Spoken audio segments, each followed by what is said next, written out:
Hello बेटा, हम लोग इफ चल रहा है, हमारा जो पार्ट चल रहा है वो इफ का चल रहा है। हमने लास्ट अभी 3 क्लासेस हमने इफ की ली है। अभी हमारा इफ चलेगा।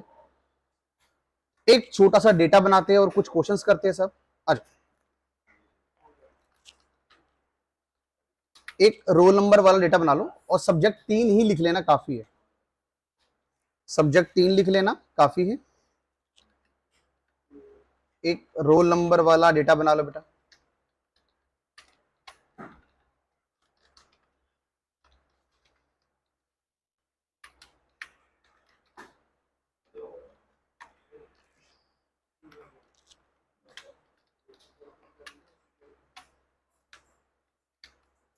और उसके यहां पर टोटल भी लगा लेना, उसके साइड में टोटल लगा लेना। और ये जो वैल्यू बार फ्लक्चुएट हो रही है रैंड बिटवीन की, इसको वैल्यू पेश कर लेना। वैल्यू पेश करना आता है, आप वैल्यू पेश कर लीजिएगा। मैं सम को वैल्यू पेश नहीं कर रहा हूं, यहां पे सम छोड़ रहा हूं, बाकी को वैल्यू पेश कर रहा हूं। Paste special.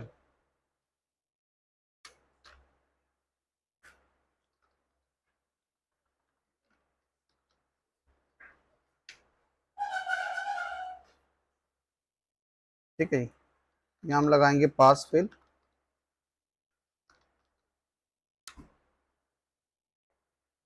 तो एक बार डेटा बना लो, आगे पार्ट करते हैं।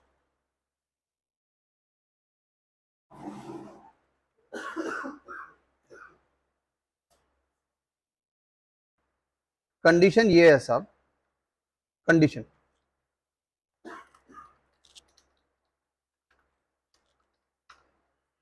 कि अगर टोटल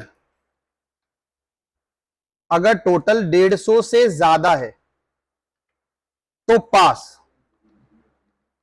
अगर टोटल की वैल्यू 150 से ज्यादा है तो पास। अगर टोटल 150 से कम है, लेस देन 150, तो बच्चा फेल। तो फेल।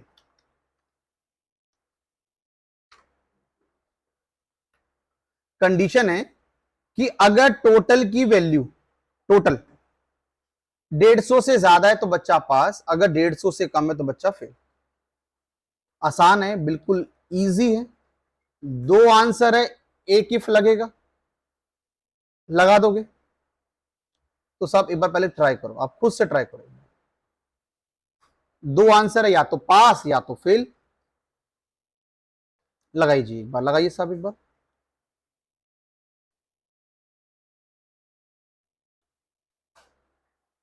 बेटा एक बार वीडियो को पॉज कर लो, लगा लो। बढ़िया। आपने लिखा होगा जी, आपने लगाया होगा इफ, क्या ये वैल्यू, क्या ये टोटल 150 से ज्यादा है। अगर है, इसका मतलब बच्चा पास है, पास है। कॉमा, अगर 150 से ज्यादा नहीं है, इसका मतलब बच्चा फेल है, तो फेल। बिल्कुल इजी कंडीशन थी। 150 से ज्यादा है तो पास, अगर 150 से कम है तो फेल। Control D. ये निकाला आपने ग्रेटर देन से, और यहां आप निकालोगे लेस देन से। आपने बोला इफ, क्या ये वैल्यू 150 से कम है। अगर है, इसका मतलब बच्चा फेल है पहले। अगर 150 से कम तो फेल, अगर कम नहीं है तो ज्यादा होगा तो पास।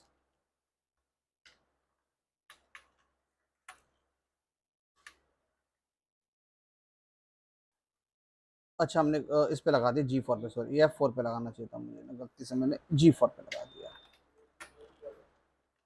और ये कंट्रोल डी। हाँ, अब आ गया ना सेम। अगर 150 से कम है तो फेल, और अगर 150 से कम नहीं है तो ज्यादा हो गया तो पास। ये कंडीशन बिल्कुल इजी थी। क्वेश्चन तो अब है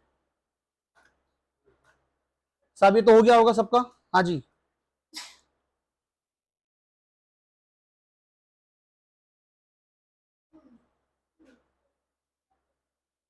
अब क्वेश्चन ये है, वो सुनो साहब, ये तो आसान क्वेश्चन था, बिल्कुल इजी क्वेश्चन था। लो जी, क्वेश्चन ये है, नेक्स्ट कंडीशन, बच्चे के हर सब्जेक्ट में, ईच सब्जेक्ट में 33 से ज्यादा होने चाहिए तो बच्चा पास है। अगर बच्चे के हर सब्जेक्ट में 33 से ज्यादा है तो बच्चा पास है, किसी एक में भी कम तो फेल। हिंदी में भी ज्यादा होने चाहिए, मैथ्स में भी होने चाहिए, एसएसटी में भी होने चाहिए, तीनों में 33 से ज्यादा होने चाहिए तो बच्चा पास है। आपको ये लेस देन से भी लगाना है और ग्रेटर देन से भी लगाना है, और जिसके दोनों आंसर सेम आ गए, सब मेरी तरफ से उसको ट्रीट है। लगाओ, दोनों आंसर सेम आने चाहिए। क्वेश्चन सुन लो साहब, क्वेश्चन दोबारा सुन लो, क्वेश्चन दोबारा सुन लो। हाँ तो फेल है ना, फेल है। अब की बात टोटल का कोई रोल नहीं, पहले क्वेश्चन सुन लो साहब, टोटल का कोई रोल नहीं है जी, टोटल वाला तो आपने लगा दिया होगा। सुने क्वेश्चन सुनो जी, बच्चे के हर सब्जेक्ट में, इसमें भी 33 से ज्यादा होने चाहिए, इसमें भी और इसमें भी 33 से ज्यादा होने चाहिए, बच्चा पास है। अगर एक में भी कम तो फेल, इसमें 33 से कम तो फेल, इसमें 33 से कम तो फेल, इसमें 33 से कम तो फेल। आपका ग्रेटर देन से और लेस देन से आंसर सेम आना चाहिए। कोशिश करो पहले लेस देन से लगाओ तो जल्दी लगेगा, ग्रेटर देन से बाद में लगाना, पहले लेस देन से लगाना। ट्राई करो साहब, बेटा वीडियो पोस्ट करो, ठीक है, फिर लगाओ।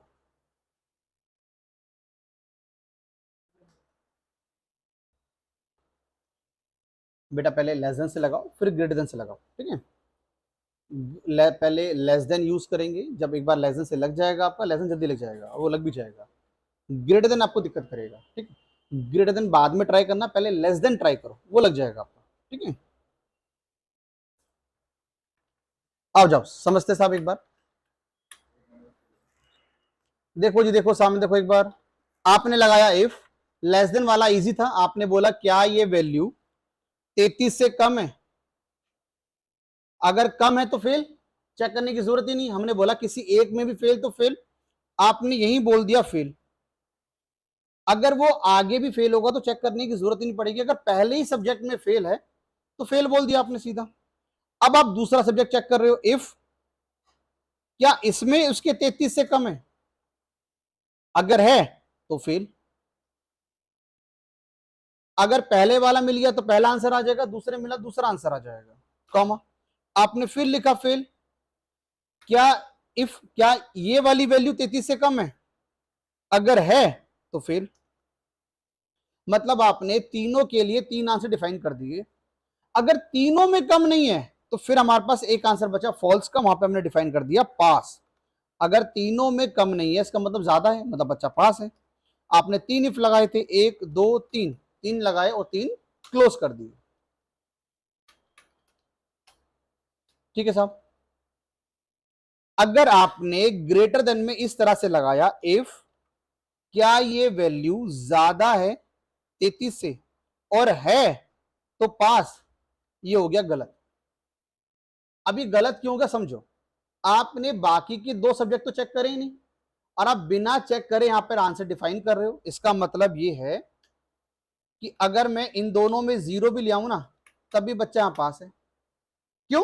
आपने एक सब्जेक्ट देखा पास बोल दिया, बाकी दो तो चेक करे ही नहीं, तो साहब पहले तीनों को चेक करना पड़ेगा। अच्छा, अभी तक जो हम इफ लगाते जा रहे थे, जो हम सेकंड इफ लगा रहे थे वो फॉल्स वैल्यू में लगा रहे थे, अब ऐसा नहीं है। अब की बार आपको क्या करना है, इफ को ट्रू वैल्यू में लगाना है। अभी तक आप जो दूसरा इफ लगा रहे थे वो फॉल्स वैल्यू में लगा रहे थे, अब की बार जो दूसरा इफ लगेगा वो ट्रू वैल्यू में लगेगा। पहले सबको चेक करो, ज्यादा है ठीक है जी, फिर आपने दूसरा चेक करा, क्या ये भी 33 से ज्यादा है, अगर है इफ तो क्या ये भी 33 से ज्यादा है। जब आप तीनों को चेक कर लोगे अब आंसर डिफाइन करोगे, हां तीनों ओके हैं तो बच्चा पास। अब इनकी फॉल्स वैल्यू, अगर वो एसएसटी में फेल तो इस वाले इफ का फॉल्स वैल्यू मतलब फेल। ब्रैकेट क्लोज, ये इफ खत्म हो गया, इस वाले इफ का काम खत्म हो गया, अब आपने कॉमा लगाया, समझना जरा एक बार। अब ये दूसरे इफ का, ये ट्रू वैल्यू लगी हुई है, ये ट्रू वैल्यू लगी हुई है, इस वाले इफ का ये ट्रू वैल्यू लगी हुई है। अब हमें क्या लगाना है, फॉल्स वैल्यू। तो दोबारा से यहां पर आएगा फेल। अगर वो मैथ में फेल हुआ तो ये आंसर आएगा जो हम यहां लिखेंगे, फेल। लगाने का तरीका बिल्कुल अलग है इसमें, कॉमा, फिर से कॉमा। अगर वो हिंदी में फेल होगा तो ये आंसर आएगा जो हम अब लास्ट में अब लिखने वाले हैं, ये फेल। एप्लीकेबिलिटी देखो कितनी अलग है। अब आपका आंसर सेम आएगा साहब, जहां पे 33 है वहां पे मैं 34 कर लेता हूं, क्योंकि 33 पे थोड़ा अलग आएगा, क्योंकि मैंने इक्वल टू नहीं बोला इसलिए। बाकी आपका आंसर सेम आएगा। हुआ साहब, लगाने का तरीका बिल्कुल अलग है। अभी तक आप ट्रू वैल्यू को, आप इफ को कहां लगा रहे थे, फॉल्स में, अब हमने कहां लगाया, ट्रू में। तो लगाने का तरीका बिल्कुल अलग है साहब। दोबारा समझा दूं क्या एक बार, जिसको क्लियर नहीं है? अगर क्लियर है तो लगाओ साहब, एक बार देख के लगा लो, चाहे कोई दिक्कत नहीं।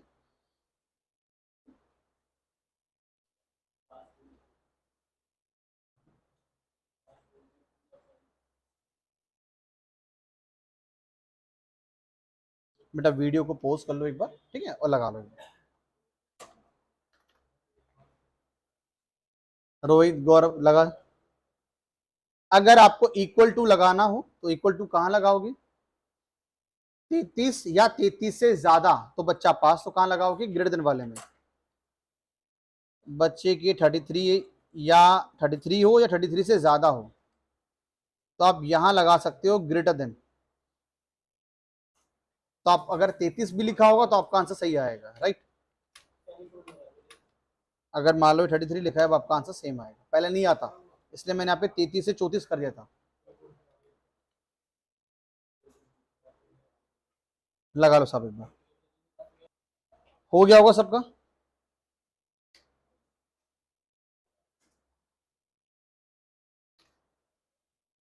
नेक्स्ट क्वेश्चन लो साहब, नेक्स्ट क्वेश्चन लो।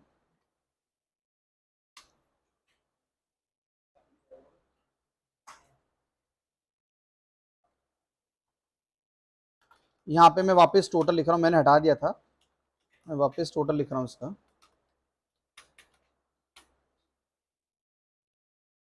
हाँ जी, नेक्स्ट क्वेश्चन है, नेक्स्ट क्वेश्चन है,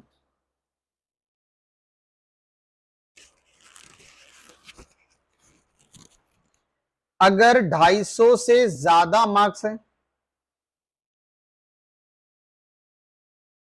तो ए प्लस ग्रेड आने चाहिए, ए प्लस।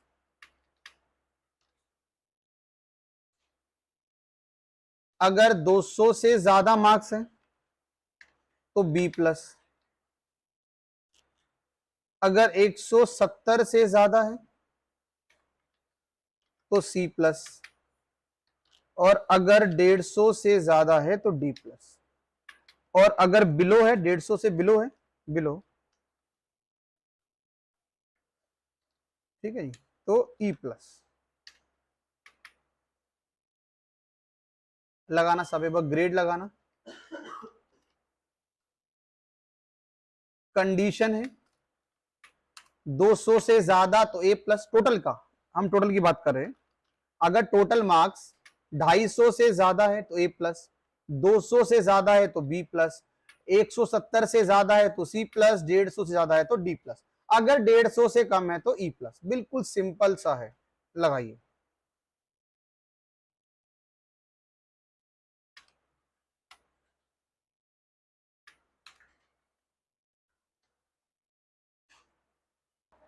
बेटा एक बार ना वीडियो को पोस्ट करके ग्रेड वाला लगा लो, ठीक है, फिर इसका नेक्स्ट क्वेश्चन हम इसके बाद करेंगे। इजी क्वेश्चन है बिल्कुल, 5 आंसर है, 4 ही लगेंगे, है ना। इजी क्वेश्चन है, लगा लो सभी।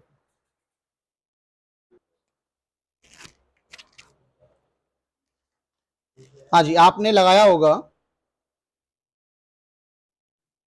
आपने लगाया होगा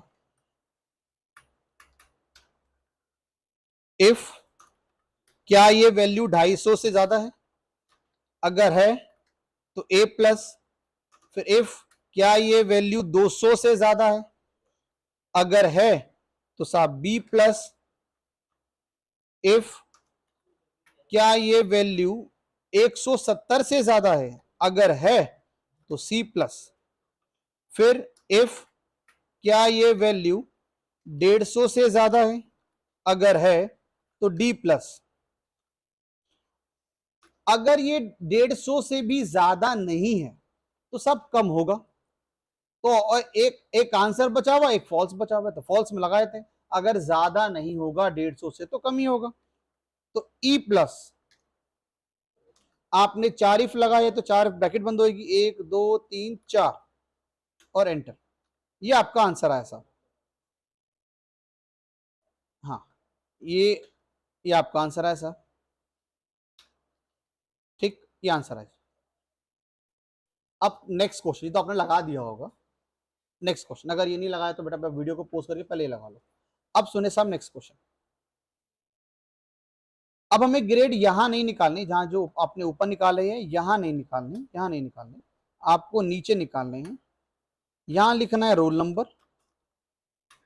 और यहां लिखना है उसका रोल नंबर और यहां उसके ग्रेड आ जाने चाहिए। रोल नंबर बदले तो ग्रेड बदल जाना चाहिए।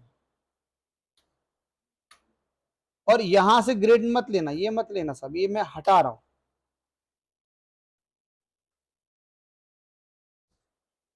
यहां वाले ग्रेड यूज नहीं करने, ये वाले ग्रेड यहां यूज नहीं करने, वो तुमने यहां एक अलग क्वेश्चन था। अब अलग क्वेश्चन है, इसको हटा देना, इसको डिलीट मार देना। अगर यहां पे आपका रोल नंबर चेंज हो और जो मार्क्स आए उस मार्क्स ना आके उसकी ग्रेड आ जाए। अब लगा।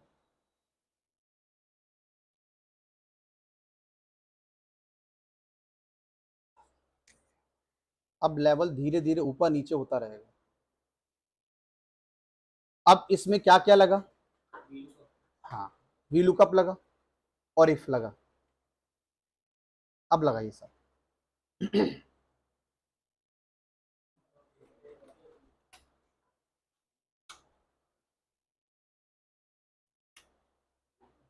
अब सोचो और लगाओ। और आज जो क्वेश्चन आप लगाओगे, अब इसकी फोटो लगा देना स्टेटस पे, हैवी प्रैक्टिस इन जिम, लगा देना। हाँ बेटा, ट्राई करा वीडियो को पोस्ट करके? नहीं करा तो वीडियो को पोस्ट कर लो और लगा लो एक बार, ठीक है? और अगर नहीं लगा तो देखो,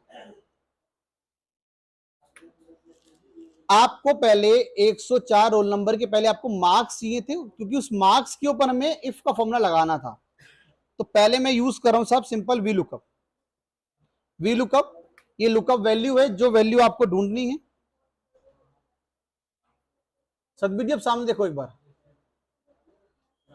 देखो सब, देखो सब। लुकअप वैल्यू टेबल एरे, जिस टेबल में से आपको वैल्यू निकालनी थी वो आपकी टेबल एरे है, कॉमा कॉलम इंडेक्स नंबर। आपको ये वाले कॉलम की वैल्यू चाहिए थी, तो पहला काउंट यहां से करोगे, पहला कॉलम, दूसरा कॉलम, तीसरा, चौथा, पांचवा। तो 5,0 जीरो हम लगाते एग्जैक्ट मैच के लिए। ये आपकी एक तरह से वो आ गई आपकी, जो आपको नंबर चाहिए, जिस नंबर के ऊपर आप इफ लगाओगे। अब मैंने यहां लगाया इफ। मैं इस पूरे वीलुकअप को एक बार कॉपी कर रहा हूं, मुझे आगे जरूरत पड़ेगी। इफ क्या ये जो वैल्यू आई है, जो वी लुकअप से जो वैल्यू आई है, क्या वो ज्यादा है 250 से? इस वी लुकअप से जो भी वैल्यू आई है, क्या वो ज्यादा है 250 से? अगर है तो साहब ए प्लस, ए प्लस। अब आपको फिर से इफ लगाना है। इफ, अब आगे फिर मैच करना है। अब उसके लिए फिर से वी लुकअप, तो वी लुकअप को मैंने कॉपी कर लिया था, तो मैंने फिर पेस्ट कर दिया। क्या ये जो वैल्यू है क्या 200 से ज्यादा है? कॉमा अगर है तो बी प्लस, बी प्लस, फिर कॉमा, उसके बाद फिर से इफ लगाओगे। इफ वी लुकअप, क्या ये जो वी लुकअप से जो वैल्यू आई है क्या वो 170 से ज्यादा है? अगर है तो सी प्लस, कॉमा, फिर से इफ, फिर वी लुकअप, क्या ये वैल्यू 150 से ज्यादा है? अगर है तो साहब डी प्लस। अगर 150 से भी ज्यादा नहीं है तो साहब वैल्यू कम होगी, तो ई प्लस। ये लास्ट में आपने लगा दिया ई प्लस। 4 इफ लगाए थे तो 4 बंद करेंगे, 1 2 3 4 और ये एंटर। ये आपका आंसर है ऐसा। अब यहां से आप चेंज करते रहो, आपका आंसर बदलता रहेगा। जी बात बनी। अगर आपको अंडरस्टैंडिंग है तो फॉर्मूला आपको बड़ा नहीं लगेगा, ना ही आपको उसमें दिक्कत होगी। लेकिन अगर अंडरस्टैंडिंग नहीं है तो आपको बहुत बड़ा लगेगा और कॉम्प्लिकेट लगेगा। तो सब वीडियो को पॉज करो, लगाओ, अब चीजें ऐसी ही आने वाली है सब चीजें।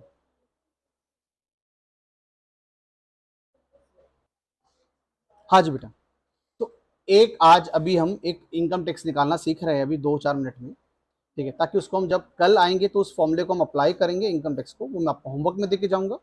तो इनकम टैक्स कैसे कैलकुलेट करते हैं हम वो सीख रहे हैं, ताकि उसको हम इफ लगा सके। अगर आपको इनकम टैक्स कैलकुलेट करना कॉपी में आ गया तो आप उस पर इफ लगा पाओगे, ठीक है। तो पहले वो कॉपी में सीख रहे हैं इनकम टैक्स लगाना, इनकम टैक्स को कैलकुलेट करना। अब बेटा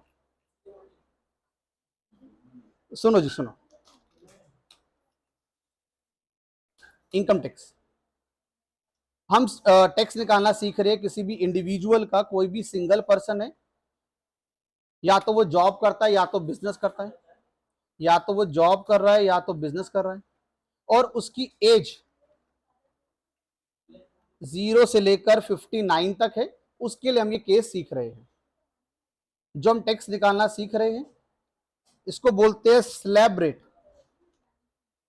स्लैब रेट, स्लैब रेट।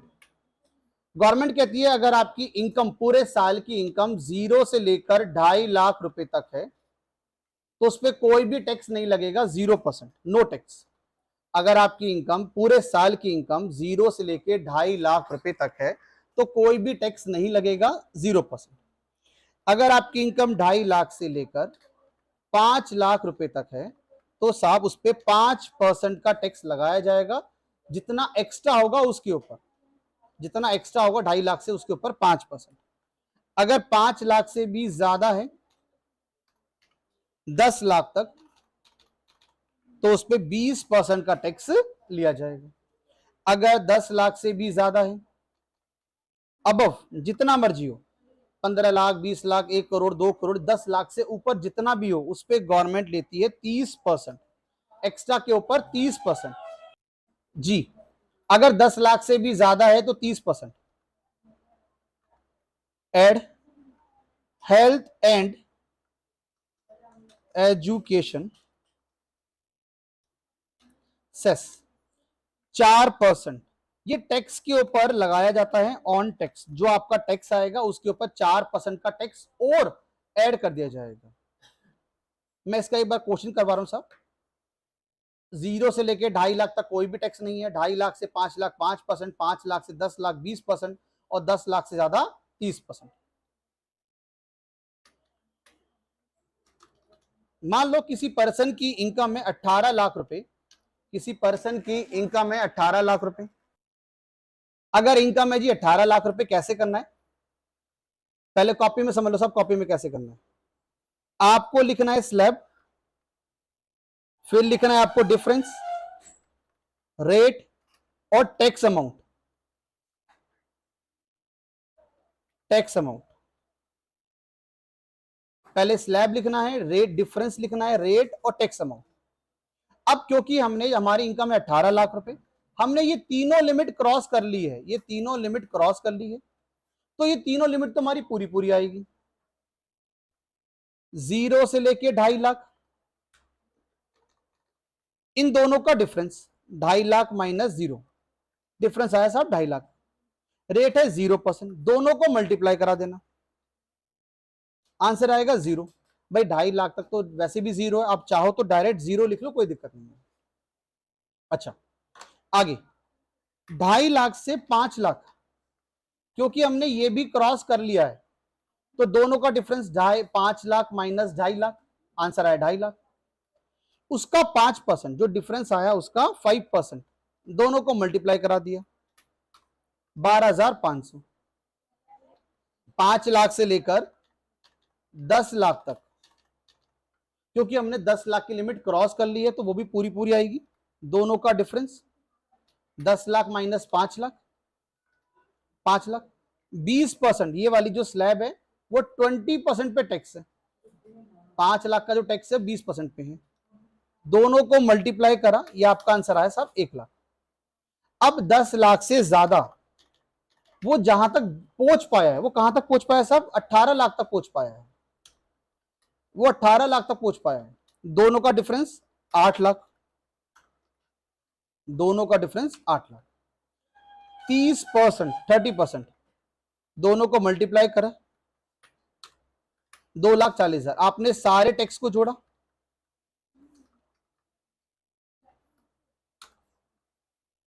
इस टोटल टैक्स के ऊपर आपने ऐड करा हेल्थ